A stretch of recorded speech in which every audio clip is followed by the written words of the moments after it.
Pastor Zillinger's Daily Devotions.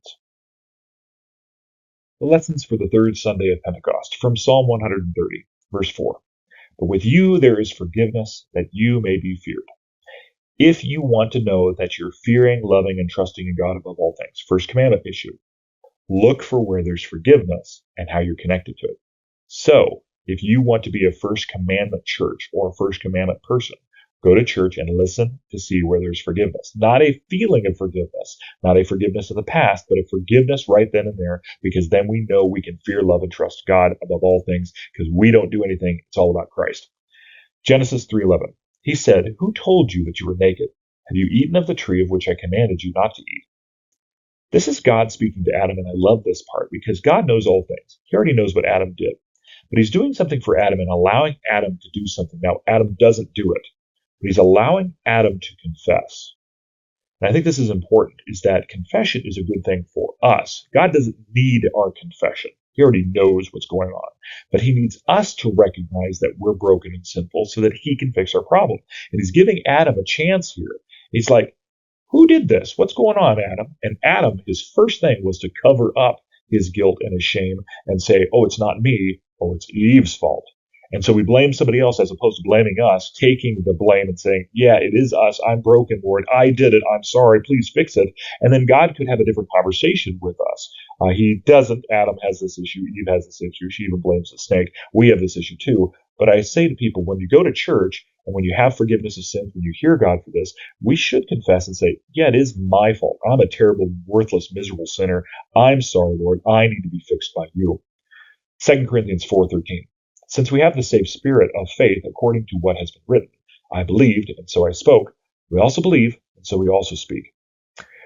Are you talking about your faith? Are you talking about what Christ has done for you? Are you talking about what happened to church on Sunday?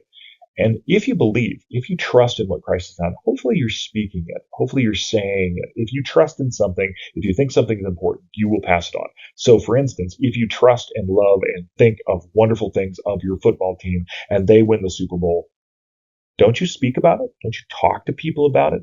Well, that's a small thing. How about what God has done for you in Christ, especially in the worship service and for your family? Why would you not talk about it with your kids, with your husband, your wife, with your neighbors, with your relatives, with others, and say, look, I heard something amazing. I trust it. I want to tell you about it. Mark 3:27. But no one can enter a strong man's house and plunder his goods unless he first binds the strong man. Then indeed he may plunder his house. This is Jesus, and he's talking about the strong man of Satan. Satan owned the world. He was the strong man. He owned everything because we put ourselves under his slavery by sinning and our original sin and all of mankind.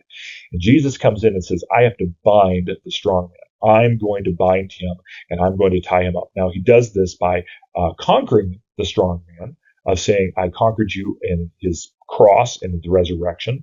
But also he says, I give you my word, I give you my gifts to bind the strong man. If you're being spiritually harassed, go back to the word of what Jesus says to bind Satan and say, hey, you don't have any power over me. Christ has claimed me. I've died with him and raised with him in baptism. And look what I am now today. You can't accuse me because my punishment is already taken away.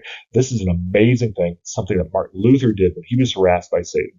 And I think it's something that we need to do too in our day and age as Satan is attacking us maybe even more furiously because we see the world getting closer and closer to the last day.